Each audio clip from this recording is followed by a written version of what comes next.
El Jesús histórico, una obra de Gerd Theissen y Annette Merz, un manual.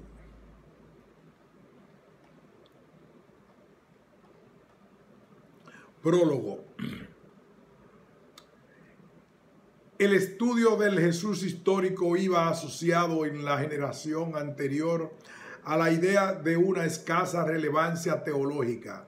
Se decía que lo decisivo era el Cristo predicado, con la única premisa de asegurarnos de su compatibilidad con el Jesús histórico, del cual, por cierto, se añadía: sabemos muy pocas cosas.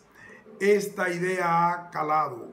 Muchos se sienten hoy inermes a la hora de aclarar con argumentos lo que sabemos del Jesús histórico, lo que solo podemos conjeturar y lo que no podemos conocer. Libros desveladores de secretos que pretenden rescatar al verdadero Jesús de las falsificaciones eclesiales se apresuran a llenar este hueco en el mercado, al igual que ciertos escritos edificantes que extraen de los anhelos religiosos y valores éticos de nuestro tiempo un Jesús de nueva hechura. De ambos lados se desdeña la labor paciente de la ciencia, pero no hay otra alternativa en una sociedad ilustrada y en una iglesia abierta que quiere estar al tanto de sus propios fundamentos. Este manual ofrece una investigación científica de Jesús, no solo sus resultados, sino el proceso de adquisición de saberes.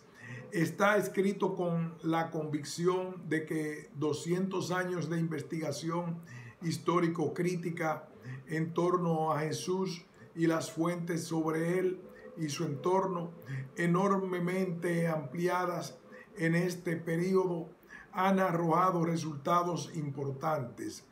El proceso de la ciencia comporta desde luego muchos requisitos que demandan paciencia de los lectores y lectoras interesados, más que nada por unos resultados claros. La ciencia no dice así fue, sino así podría haber sido a tenor de las fuentes. Por eso reseñamos todas las fuentes que ofrecen algún interés, no solo las canónicas, sino también los evangelios apócrifos, no solo textos cristianos, sino textos no cristianos que hacen mención de Jesús. Indicamos además la base textual que respalda las distintas conclusiones y consideraciones. La ciencia no dice nunca así es, sino así se nos presenta el estado actual de la investigación. Y esto significa exactamente en el estado actual de nuestros saberes y errores. Por eso facilitamos una visión panorámica de la investigación sobre cada tema importante. Indicamos brevemente las posiciones clásicas que reaparecen siempre en distintas variaciones. Esto ayudará a ordenar, evaluar y relativizar las opciones defendidas en el presente libro. La ciencia no dice simplemente este es nuestro resultado, sino este es nuestro resultado a partir de determinados métodos. La vía por la que la ciencia alcanza su objetivo es para ella tan importante como el propio objetivo, a veces incluso más, porque la vía puede ser correcta aunque el objetivo resulte ser una estación intermedia que luego es preciso abandonar. Por eso asomarían a menudo en este libro ciertas consideraciones metodológicas y hermenéuticas. Conviene hacerlo así para obviar la actitud de escepticismo que desespera de poder obtener algún conocimiento histórico sobre Jesús. Hay un capítulo entero, capítulo 4, dedicado a esta cuestión. La ciencia es consciente, en fin, de que sus resultados son más efímeros que los problemas a los que intenta dar respuesta. Esto vale también para la investigación sobre Jesús. Pese a la enorme serie de actitudes y posiciones, hay algunos problemas básicos que son recurrentes. Forman las constantes dentro de la variedad. De ahí que nuestra exposición se focalice en los problemas, pero ya por razones de transparencia y claridad indicamos siempre dónde pueden estar las soluciones en el estado actual de nuestros saberes y errores. Como la ciencia no se ocupa simplemente de la realidad, sino que reflexiona sobre fuentes, niveles de investigación, métodos y problemas, su tarea resulta complicada. Vemos aquí un desafío para la didáctica científica. Nuestro manual pretende exponer con mayor claridad posible un conocimiento preciso de los problemas y también transmitir algo que la alegría que produce dentro del proceso de la ciencia, participar en la búsqueda de la verdad y de la enmienda de nuestros errores. Tenemos presente que entre las lectoras y lectores hay también laicos interesados que quieren informarse sobre Jesús. Por eso agregamos la traducción de todas las citas y frases en griego y hebreo y procuramos ceder lo menos posible a la tendencia académica de confundir profundidad con oscuridad. De ahí que nuestro libro esté salpicado de consideraciones didácticas. Nació de unos cursos intensivos sobre el Nuevo Testamento que el autor impartió como profesor y en los que la autora participó hace tiempo como estudiante. Hemos escrito deliberadamente un manual que se presta al estudio en pequeños grupos o en plan individual. Cada capítulo comienza con una breve introducción y una tarea preparatorias para que sirven a menudo para conocer textos importantes. Citamos sobre todo textos ajenos al Antiguo y al Nuevo Testamento. Tales textos deberían conocerlos incluso los lectores que no tienen tiempo para hacer las tareas propuestas sobre ellos, ya que son relevantes para los problemas reales. Las propuestas de lecturas que hacemos aquí ocasionalmente no son, en cambio, un requisito para la comprensión del capítulo correspondiente. Pero el que desee estudiar el tema más a fondo, como preparación para los exámenes, por ejemplo, debe tomar nota de estos aportes fundamentales. La parte principal de cada capítulo contiene una panorámica de los textos y problemas sobre cada una en una articulación lo más clara posible. Tablas, comparaciones y esquemas pretenden visualizar los problemas significativos. Las divisiones en puntos y subpuntos con términos en cursiva sirven para ayudar a memorizar mejor ciertos contenidos complejos. Al final de cada parte principal hay un breve compendio que prescinde de la división artificial en puntos o subpuntos. Apuntamos en él la manera de exponer los resultados científicos en un lenguaje didáctico para la escuela, la iglesia y la sociedad. Siguen algunas sugerencias de reflexión hermenéutica. Sirven para aligerar la exposición temática, ya que no incumbe directamente al trabajo histórico la cuestión del modo de abordar sus resultados. Forman parte, además del plan didáctico, el saber que es un saber vivo, si lo afrontamos personalmente y lo impregnamos de nuestro pensamiento y vivencia. Al final de cada capítulo hay tareas y controles de aprendizaje que plantean además nuevos problemas, especialmente a la hora de pasar de lo estudiado a otras materias desconocidas. Estas tareas adicionales forman parte del tratamiento del tema. Al final del libro están las soluciones a todas las tareas. En la estructuración de cada capítulo hemos procurado redondear cada tema sin dejar lagunas. El que estudia, por ejemplo, la última cena de Jesús debe tener una exposición suficiente de los problemas sin necesidad de leerse todo el libro. Por eso, el lector debe saltarse capítulos en la lectura. El que opine que la investigación de Jesús histórico debe comenzar por la fe pascual puede iniciar su estudio con este tema.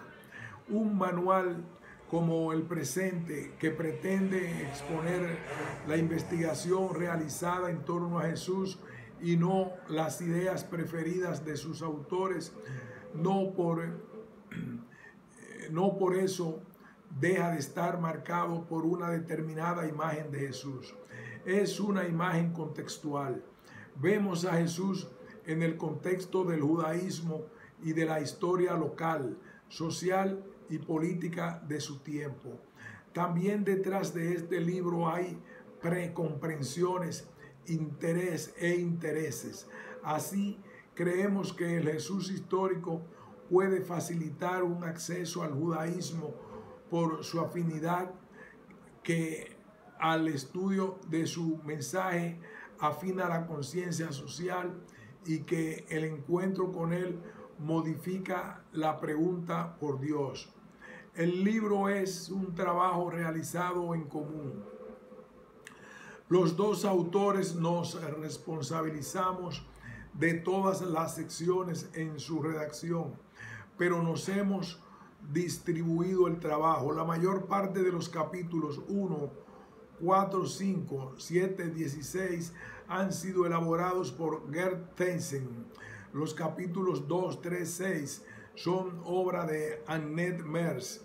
A ella pertenecen también las tareas y las soluciones consignadas en las páginas 623 y siguientes, además de otras secciones en los restantes capítulos. El manuscrito se terminó de redactar en septiembre de 1995. La biografía posterior no ha podido ser utilizada. Hemos sometido las distintas partes de la obra al examen de otras personas. Agradecemos las observaciones hechas y la lectura de diferentes secciones o del conjunto a Petra von Gemunden, Ginebra, Michaela Hockel, Tubinga, y Christa Theissen, Heidelberg. Dorte Berst, Heidelberg, examinó a fondo muchas páginas y apoyó y aportó una serie de propuestas de mejora sobre la óptica estudiantil que hemos acogido con agrado. Nuestro reconocimiento también a Matías Walter y a Heikel Gobel por la lectura de las pruebas de imprenta, y a Dorte Bester por la colaboración en el índice de pasajes citados. El editor Art Rumprecht acompañó y alentó la aparición del libro, que tiene una larga prehistoria y que surgió del trabajo publicado en el suplemento La historia de la tradición sinóptica de R. Bultmann. Por ello le damos las gracias. Dedicamos el libro a Christoph Burchard, en su 65 cumpleaños como homenaje al colega y profesor apreciado por todos y querido por muchos. Firmado Gerd Theissen y Annette Merz.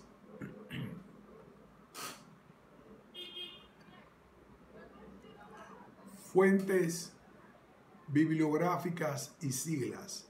Fuentes y colecciones de fuentes. De no indicar lo contrario, citamos de las ediciones, colecciones de fuentes y traducciones, título abreviado entre paréntesis, indicadas a continuación. Para los escritos de Qumran nos atenemos generalmente a Mayer, en los otros casos a los, pero a veces hemos mantenido indicaciones ya usuales junto a la citación de Mayer para facilitar la búsqueda de pasajes en biografías más antiguas. Por ejemplo, Flor y según Mayer.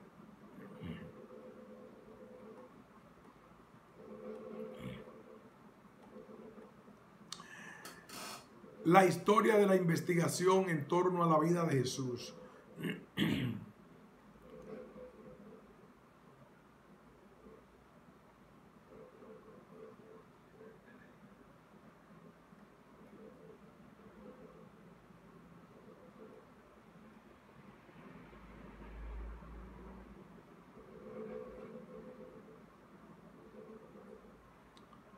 Hermann Samuel Reimarus, 1694-1768. La historia de la investigación. H.S. Reimarus, profesor de lenguas orientales en Hamburgo, fue un precursor literario de la religión racial preconizada por el deísmo inglés. El fundamento histórico literario de sus ideas se encuentra en apología o defensa de los adoradores racionales de Dios, pero el autor solo facilitó este escrito a los amigos íntimos. Después de su muerte, G. E. Lessing publicó 7 fragmentos del mismo, sin revelar la identidad del profesor. Con Reimarus comienza el estudio de la vida de Jesús desde perspectivas puramente históricas. El innovador, sobre todo, el punto de partida metodológico. Reimarus distingue entre la predicación de Jesús y la fe de los apóstoles en Cristo. Comillas, yo encuentro razones sólidas para establecer diferencias entre aquello que los apóstoles aportan en sus escritos y lo que Jesús expresó y enseñó realmente en su vida. Segundo, en línea con este punto de partida está el reconocimiento histórico de que la predicación de Jesús debe entenderse en el contexto de la religión judía de su tiempo. Reimarus considera como eje de la predicación de Jesús el anuncio de la proximidad del reino de los cielos y la consiguiente llamada a la penitencia. Ese reino hay que entenderlo de acuerdo con la mentalidad judía. Jesús anuncia un reino mundano, el reino del Cristo o Mesías, que los judíos habían aguardado y esperado tanto tiempo. Jesús es un personaje profético, apocalíptico, judío. El cristianismo, en cambio, desgajado del judaísmo, es una creación de los apóstoles. 3. Reimarus explica el contraste entre el mensaje político mesiánico de Jesús y el anuncio difundido por los apóstoles. Un Cristo que redime mediante la pasión, que resucita y que volverá, con la teoría de un engaño consciente. A tenor de la misma, los discípulos de Jesús, para no considerarse fracasados como él, robaron su cadáver y a los 50 días, cuando el cadáver ya no era identificable, proclamaron su resurrección y su retorno inminente.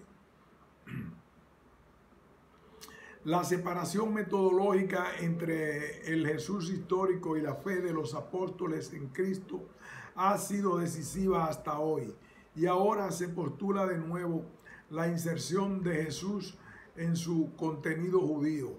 Por el contrario, la explicación de la fe en Cristo por el engaño fue rectificada pronto por un segundo gran crítico, D.F. Strauss. David Friedrich Strauss. El filósofo teólogo David F. Strauss, discípulo de F. Church Bauer y F. W.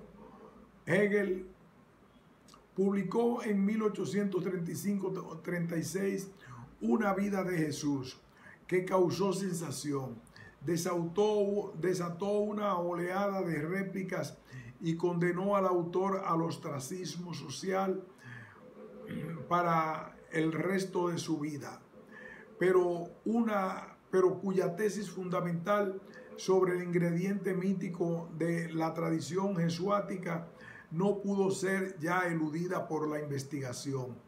El mérito principal de Strauss es la aplicación a los evangelios del concepto mito, ya corriente en la investigación veterotestamentaria de su tiempo.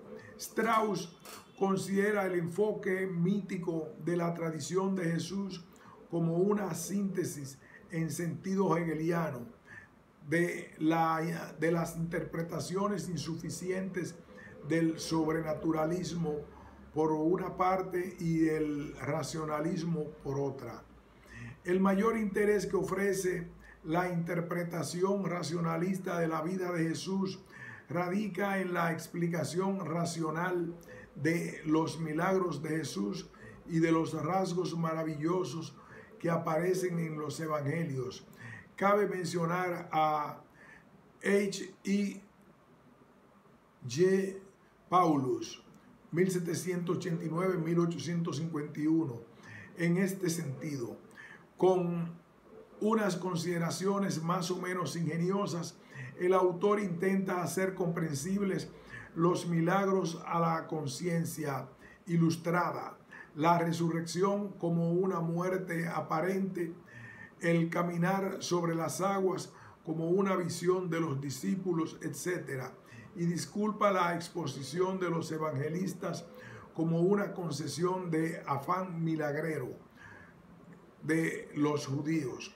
Strauss combatió este tipo de interpretación de los milagros con mayor viveza, aunque la credulidad ingenua tradicional sobrenaturalista en todas sus secciones de su vida de Jesús contrapone primero ambas corrientes, descubre su insuficiencia e intenta luego demostrar que la interpretación mítica resuelve todos los problemas. Cuando los relatos evangélicos neutralizan las leyes naturales, cuando las tradiciones se contradicen entre sí o se difunden en la línea de la historia de las religiones, especialmente cuando se transfieren a Jesús temas del Antiguo Testamento, Strauss ve la presencia del mito, de la saga que crea espontáneamente. A diferencia de Reimarus, no atribuye lo ahistórico a un engaño consciente, sino a un proceso inconsciente de la imaginación mítica. Para Strauss, hegeliano ilustrado, el núcleo interno de la fe cristiana no queda afectado por la perspectiva mítica, porque la idea suprema, la idea de la humanidad de Dios, se realiza en el individuo histórico que es Jesús. El mito es el revestimiento histórico legítimo de esa idea humana general. Strauss fue también pionero en reconocer que el Evangelio de Juan deriva de unas premisas teológicas y es históricamente menos fiable que los sinópticos. Esta tesis se abrió paso con la contribución de F. Church Bauer. La parte débil de la crítica de Strauss fue su modo de entender la relación literaria de los evangelios sinópticos entre sí. Sostuvo que Mateo y Lucas eran los evangelios más antiguos y Marcos un nuevo extracto de ambos, la llamada hipótesis de Griesbach.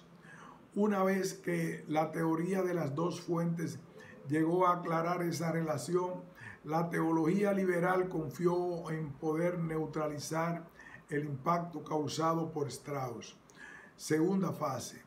El optimismo en la investigación liberal de la vida de Jesús.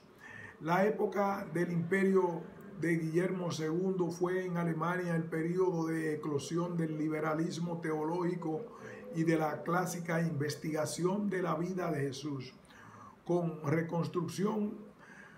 la reconstrucción histórico-crítica de la personalidad eminente de Jesús y de su historia. Se esperaba renovar la fe cristiana y dejar atrás el dogma eclesial de Cristo. Como exponente de esta dirección puede valer Heinrich Julius Holtzmann, 1832-1910. La base metodológica de la investigación liberal en torno a Jesús es el análisis crítico literario de las fuentes más antiguas. F. Church Bauer demostró la primacía de los sinópticos sobre el Evangelio de Juan y H. J. Holtzmann contribuyó a reforzar la teoría de las dos fuentes elaborada por Christian Gottlob Wilke y Christian Hermann Weiss. Marcos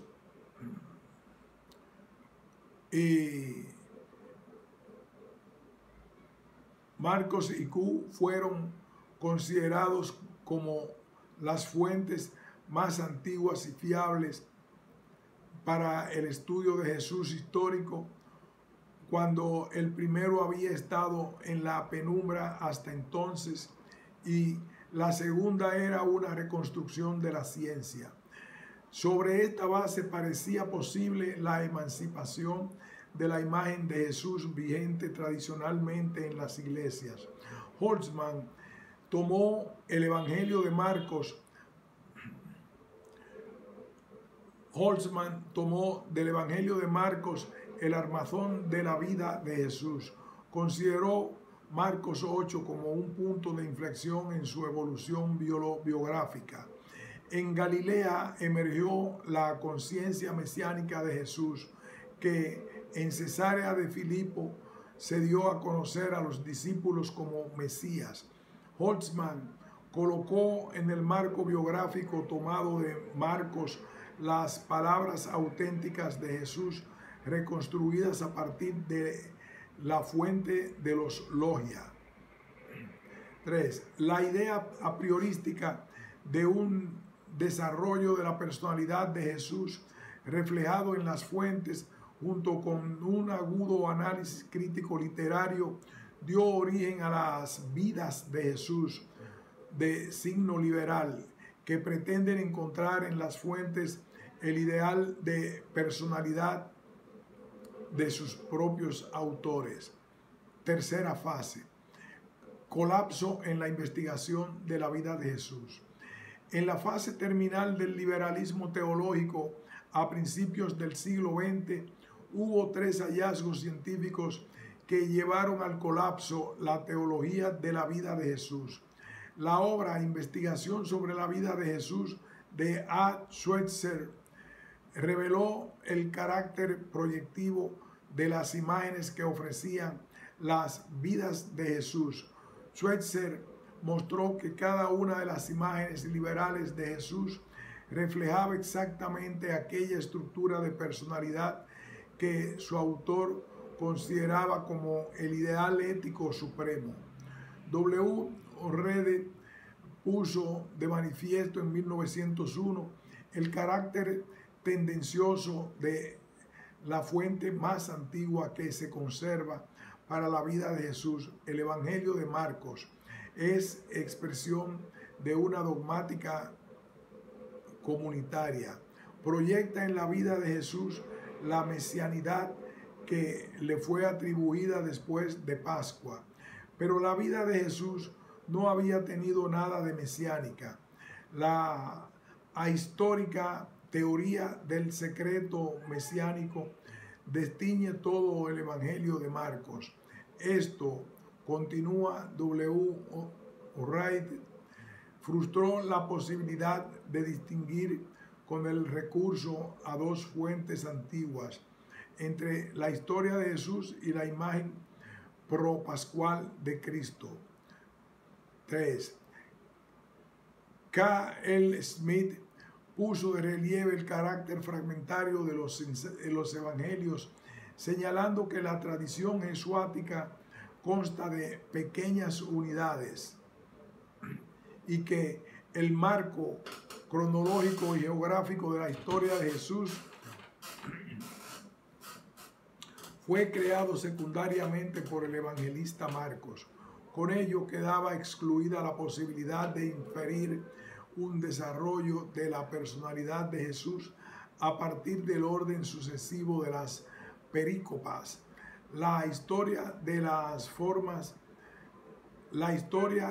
formas ha averiguado además que también las pequeñas unidades están guiadas primariamente por las urgencias comunitarias y solo secundariamente por el recuerdo histórico.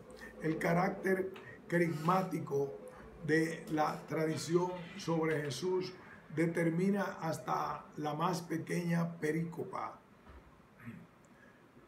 M. Debelius, Historia. R. Bultmann, Historia. Por motivos teológicos, unos asumieron el escepticismo generado por estos hallazgos y otros lo extremaron aún más en una línea programática. Este fue el caso de R. Bultmann, 1884-1976, que el exégeta más relevante de la teología dialéctica, corriente que tuvo su periodo de floración desde 1919 a 1968.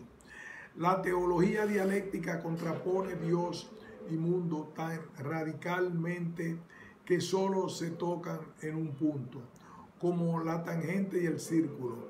El hecho de la venida de Jesús y el hecho de su ida en la cruz y la resurrección. No es decisivo lo que Jesús dijo e hizo, sino que Dios hizo y dijo en la cruz y la resurrección. El mensaje de esta iniciativa de Dios, el querigma neotestamentario, no tienen por objeto al Jesús histórico, sino al Cristo querigmático.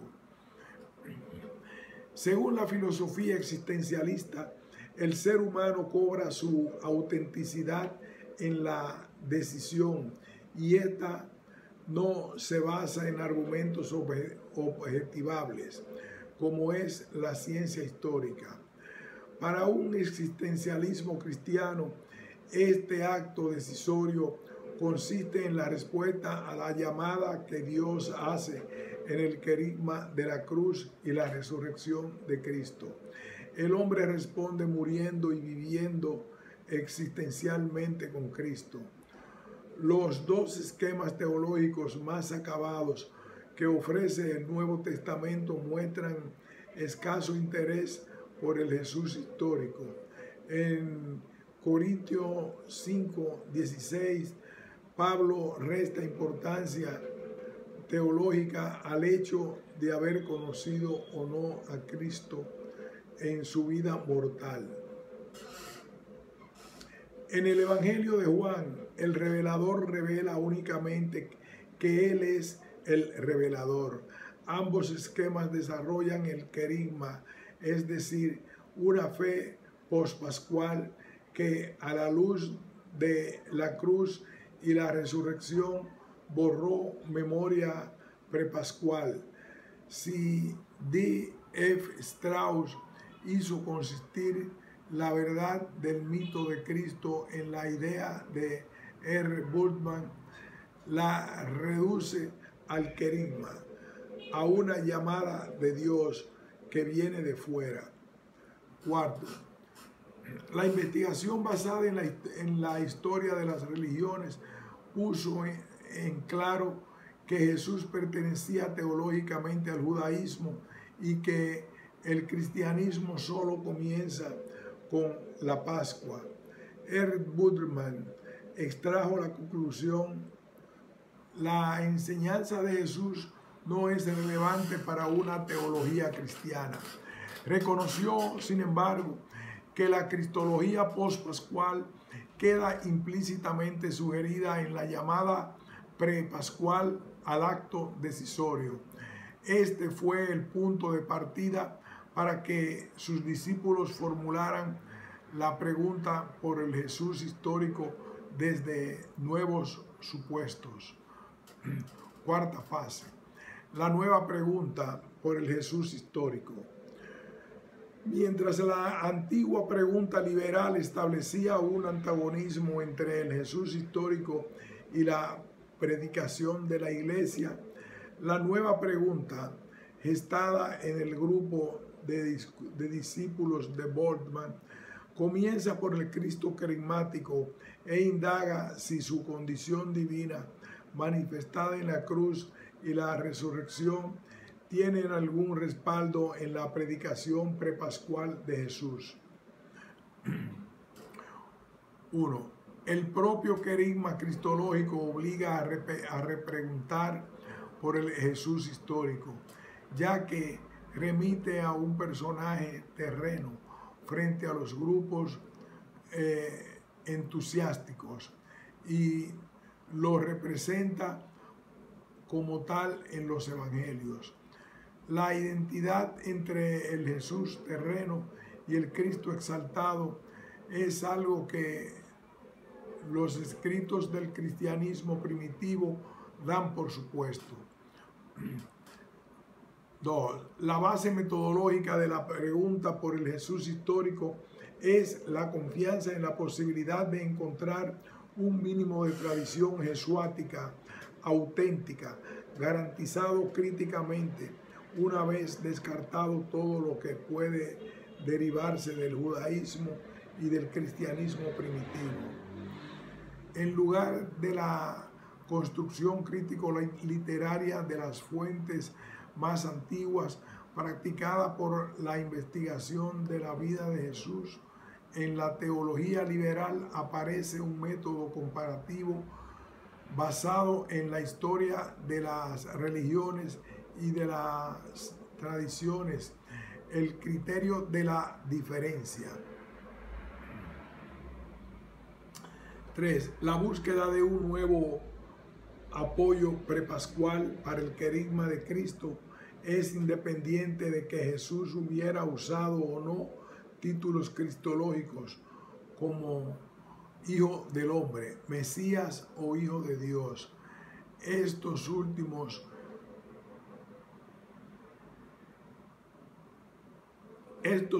títulos se hallan contenidos más bien implícitamente en su conducta y su predicación, como llamada de Jesús a la opción ante el comienzo del reinado de Dios, R. Bultmann, como crítica de Jesús a la ley, una crítica que cuestiona los fundamentos de toda religión antigua, una llamada a la libertad, E. Kisman, como inmediatez de Jesús en contraste con la apocalíptica y la casuística de su entorno, G. Bultmann, como manifestación de amor de Dios a los pecadores, tanto en la conducta como en la predicación de Jesús, y Fuchs, como unidad paradójica entre la Torá radicalizada y la gracia radical. A través de ambas aparece y se cumple la voluntad de Dios en la persona de Jesús. H. Brown, como fe de Jesús que permite a este participar en la omnipotencia de Dios. Todo es posible para el que cree. Y Evelyn. Cuarto, la intención teológica de descubrir germinalmente el querigma de Cristo en la predicación de Jesús, que llevó forzosamente en unión con el criterio de la diferencia a descubrir en Jesús un personaje que contrasta con el judaísmo.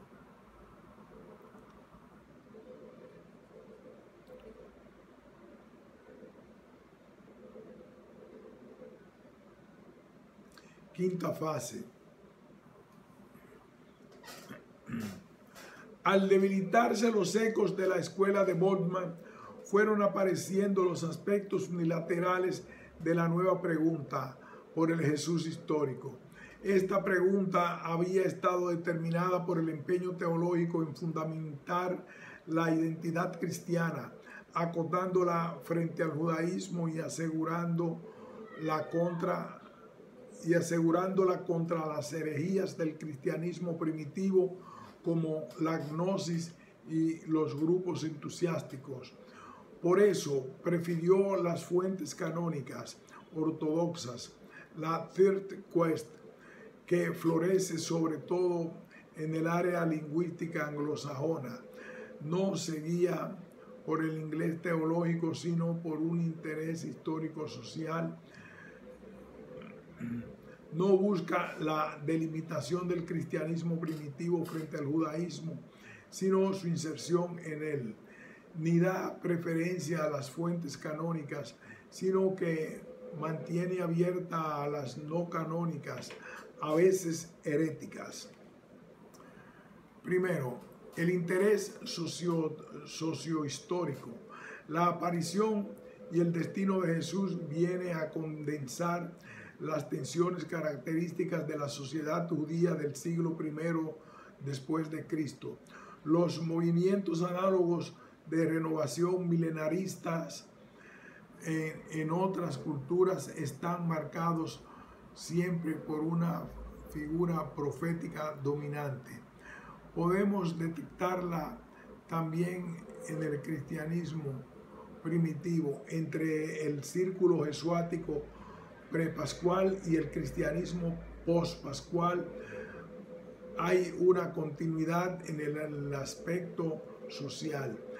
Carismáticos itinerantes del cristianismo primitivo prolongaron el estilo de predicación y de vida de Jesús. La inserción en el judaísmo. Jesús es fundador de un movimiento de renovación judía, cuya insistencia en la Torá y en la escatología se corresponde formalmente con otros movimientos teocráticos radicales. La predicación de Jesús es, en su contenido, una escatología restauradora. Persigue la rehabilitación del pueblo judío. Entre Jesús y el Cristo carismático hay una noble continuidad teológica, ya que la majestad de Jesús después de Pascua se articuló sobre un modelo de interpretación judeo-bíblico. La consideración de fuentes no canónicas van ganando relevancia. La fuente de los Logia, reconstruida desde las fuentes canónicas, y el Evangelio de Tomás hallado en torno a 1945. Por su presunta independencia de los evangelios sinópticos. Hay consenso en que la pluralidad de las imágenes de Jesús en el cristianismo primitivo deben abordarse al margen de los límites del canon Koster y J. Robinson. J. D. Crozan discute si ha de darse preferencia a las fuentes extracanónicas sobre las canónicas y no incluye a ninguno de los evangelios canónicos entre las fuentes primarias, pero sí el estrato más antiguo del Evangelio de Tomás, el Evangelio de Egerton, el Evangelio de los Hebreos, la fuente de los Logia y un cross gospel reconstruido del Evangelio de Pedro.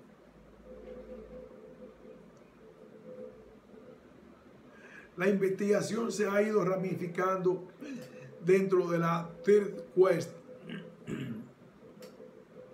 en diversas corrientes. Hay un doble factor de diferenciación. Encontramos por una parte la vuelta a una imagen no escatológica de Jesús, donde éste se convierte en exponente de una sabiduría paradójica de la vida, afectado por el cinismo. Jesús es un cínico judío que bajo influencias helenísticas se sitúa en el margen del judaísmo. B. L. Mack y J. D. Crozan. Encontramos por otra parte la tendencia que interpreta a Jesús como en la investigación anterior a la luz de su escatología y lo sitúa en el centro del judaísmo, cuya restauración esperaba. E. P. Sanders. La interpretación de Jesús que nosotros proponemos pertenece a esta segunda dirección. El Jesús no escatológico parece tener más colorido californiano que Galileo, pero todas las corrientes incluidas en la Third Quest tienen en común el haber desligado la investigación de Jesús del criterio de la diferencia como fundamento metodológico y tender a un criterio de plausibilidad histórica, lo que es plausible en el contexto judío y permite comprender la génesis del cristianismo primitivo.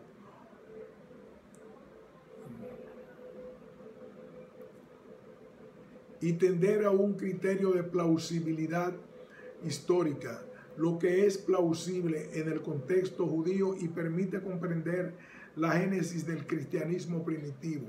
Puede ser histórico. La variedad de las imágenes hace sospechar que las semblanzas o retratos de Jesús son en realidad autorretratos de sus autores, pero son algo más que eso, como indica el siguiente experimento mental. Si tomamos todos los relatos de la historia universal y los reducimos al anonimato, eliminando los nombres propios de personas, lugares e inscripciones, todos los libros sobre Jesús serán identificables inequívocamente a pesar de todo, porque tendrán que utilizar las mismas fuentes, presentar la misma constelación de personas y citar las mismas frases esenciales de Jesús.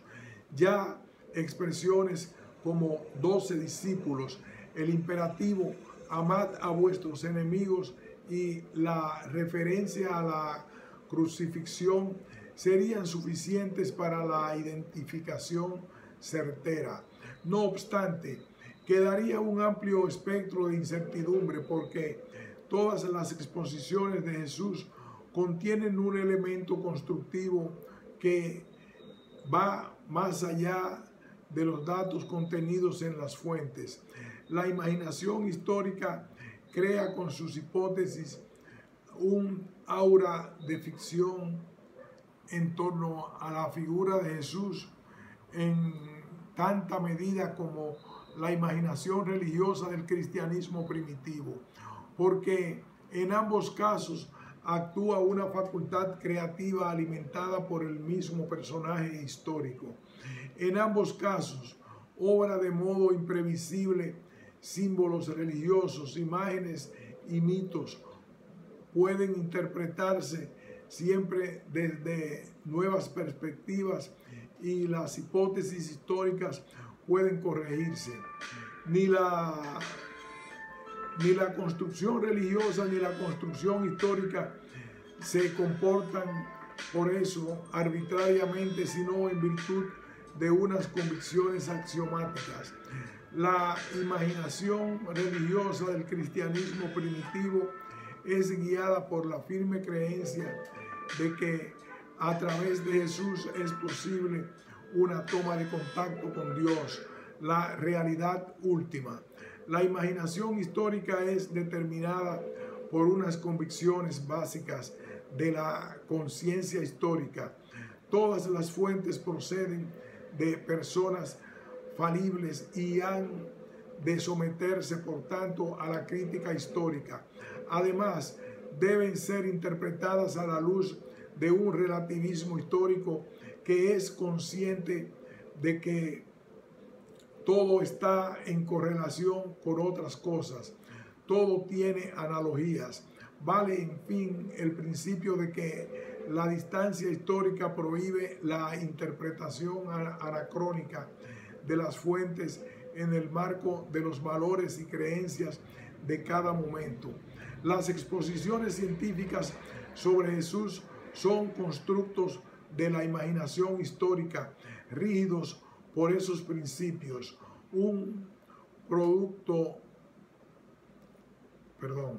Las exposiciones científicas sobre Jesús son constructos de la imaginación histórica, regidos por esos principios, un producto relativamente exento de arbitrariedad, corregible por las fuentes y transparente en sus presupuestos. Si la imaginación religiosa busca el acceso a Dios, la imaginación histórica intenta alcanzar una realidad pasada. Por eso, las fuentes históricas son el criterio decisivo para su labor. Todo debe medirse con ellas, cada idea debe ajustarse a ellas.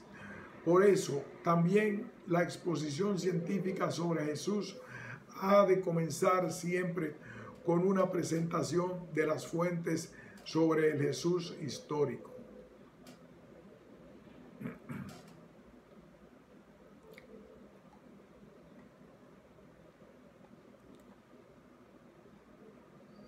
Primera parte, las fuentes y su evaluación. Fuentes cristianas sobre Jesús. Introducción. Al enjuiciar las fuentes sobre el Jesús histórico, hay que considerar dos aspectos: su proximidad real al Jesús histórico. Al enjuiciar las fuentes sobre el Jesús histórico, hay que considerar dos aspectos: su proximidad real al Jesús histórico y su independencia. Una fuente es tanto más valiosa cuanto más nos acerca al Jesús histórico. Por eso es importante determinar su antigüedad, pero antigüedad no equivale a proximidad real.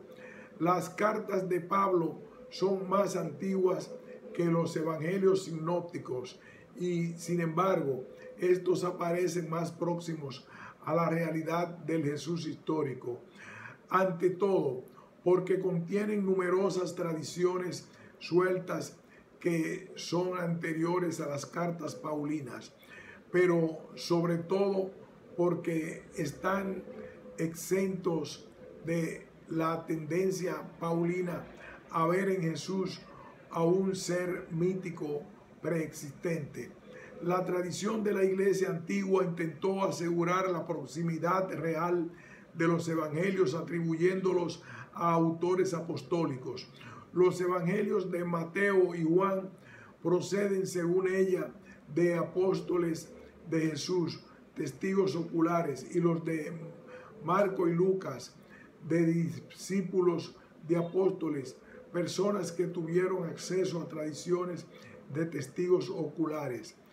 Hay actualmente una tendencia a rehabilitar en parte esta tradición eclesial antigua, a atribuir al Evangelio de Marcos a Juan, Marcos, el Evangelio de Lucas a Lucas, compañero de Pablo, y el Evangelio de Juan a Juan, discípulo de Jesús y presbítero. Pero al margen de esto, se puede tratar de establecer la cercanía o lejanía histórica de una fuente respecto a Jesús. El segundo aspecto, la independencia de las fuentes entre sí, reviste aquí especial importancia, porque nunca podemos valorar nuestras fuentes mediante comparación directa con la realidad histórica, sino únicamente por comparación con otras fuentes. En caso de coincidencia muy amplia de las fuentes, admitimos que una de ellas o ambas deforman en exceso la realidad y carecen de valor. El estado de las fuentes es favorable cuando las incoherencias entre ellas avalan su independencia y a la vez se pueden interpretar de modo coherente como testigos de una misma realidad histórica.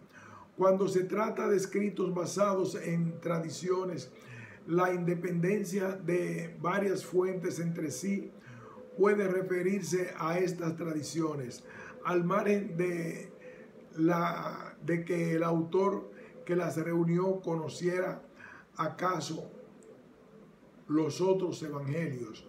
Es decisivo saber si el autor sigue una tradición autónoma respecto a los otros evangelios. En este punto es indiferente que se trate de fuentes canónicas o no canónicas. Todas las fuentes poseen las mismas posibilidades de partida para un examen histórico, lo cual no significa que haya que atribuirles igual valor una vez realizado ese examen. Habida cuenta de que esta equiparación de tradiciones canónicas y no canónicas es objeto de debate, iniciamos la visión general de las fuentes, reseñando las tendencias y fases en el uso de la tradición apócrifa.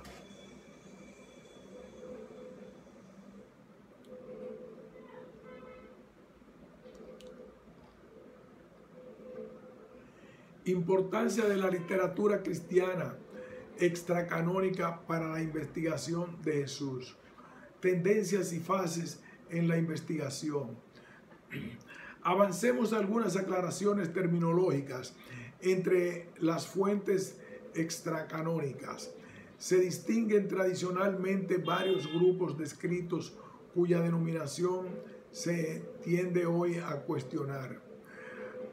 Apócrifos neotestamentarios son todos los escritos del cristianismo primitivo que no fueron admitidos en el canon, no pertenecen a los padres apostólicos y tienen que ver con el contenido o el género literario con el Nuevo Testamento, pero la mayoría de ellos no denota una conciencia expresa de esta relación con el Nuevo Testamento. El término apócrifo, oculto, se emplea o bien en sentido neutral, ajeno al canon, o peyorativo, herético, deformado, acepción de los padres de la iglesia, o esotérico, secreto, autodenominación de algunos escritos gnósticos. Padres apostólicos. El término abarca a un grupo de escritos cristianos antiguos definido como tal en el siglo XVII y ampliado repetidas veces desde entonces. se supone que fueron redactados en épocas apostólicas, o dado que este supuesto no se da en ningún caso, por testigos fiables de la enseñanza apostólica. Un crítico capital es la presunta ortodoxia y fiabilidad de los escritos, contrariamente a los apócrifos. Entre ellos se encuentra la primera carta de Clemente, las cartas de Ignacio y la carta de Policarpo, la Didaje, la carta de Bernabé, la segunda carta de Clemente, la carta de Diogneto y el pastor Hermas. Ágrafos o ágrafo en singular, no escrito. Dichos de Jesús no contenidos en los evangelios canónicos. El término se refiere a dichos transmitidos oralmente y recogidos en padres de la iglesia, en escritos apócrifos, en padres apostólicos o en el Nuevo Testamento al margen de los evangelios. Se emplea también a veces en contraposición a apócrifo en sentido peyorativo, en dicho auténtico, un dicho auténtico de Jesús. La investigación histórico-crítica anterior utilizó como fuentes casi exclusivamente los evangelios canónicos. Según hemos visto en la panorámica sobre la historia de la investigación de la vida de Jesús, se daba por supuesto que el canon incluía las fuentes cristianas más antiguas y valiosas. Los apócrifos eran considerados como escritos tardíos y de contenido mediocre, quimérico en el mejor de los casos, herético en el peor. Esta creencia ha empezado a declinar en los últimos decenios, entre otras razones, porque en el curso de los últimos 100 años se han descubierto y editados varios escritos y fragmentos del cristianismo primitivo cuya redacción es notablemente anterior al establecimiento del canon neotestamentario y pudo haberse producido a veces paralelamente a los textos canónicos. La Didaje fue descubierta en el año 1873 e impresa en 1883. El Evangelio de Pedro fue encontrado en 1886 y 1887 y publicado en 1892. Desde 1897 salieron a la luz los importantes hallazgos de los papiros de Oxirrinco. El papiro de Egerton II fue editado en el año 1935. Los escritos de Nag Hammadi, entre ellos el Evangelio de Tomás, fueron descubiertos hacia el año 1945 y editados en los decenios siguientes. El fragmento del Evangelio secreto de Marcos fue hallado en el año 1958 y publicado en 1973. Durante los primeros 200 años, la literatura canónica y extracanónica aparecen casi equilibrados en lo que se refiere al testimonio externo. Menciones y citas de los primeros padres de la Iglesia y documentación manuscrita. De finales del siglo II y principios del III se conocen únicamente dos papiros del Evangelio de San Juan, papiro 52 y papiro 66, y otros dos del Evangelio de Mateo, papiro 64 y papiro 67, por una parte, y papiros del Evangelio desconocido de Egerton, del Evangelio de Pedro y del Evangelio de Tomás.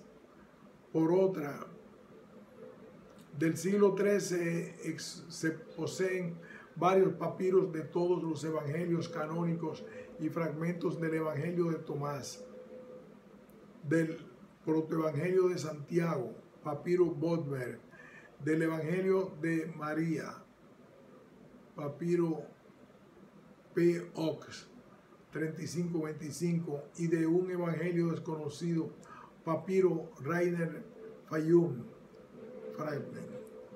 Los padres de la iglesia citan junto a los evangelios canónicos hasta una docena de otros evangelios.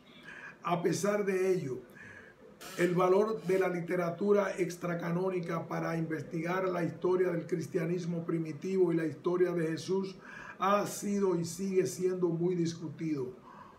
Vamos a presentar tres posturas en competencia. La primera sostiene que los escritos no canónicos no pueden hacer ningún aporte considerable a la investigación de los inicios. La segunda les otorga aporte considerable a la investigación de los inicios. La primera sostiene que los escritos no canónicos no pueden hacer ningún aporte considerable a la investigación de los inicios. La segunda les otorga un rango complementario junto a los escritos canónicos, y una tercera declara que los escritos cristianos canónicos y extracanónicos han de utilizarse en principio como fuentes de igual valor.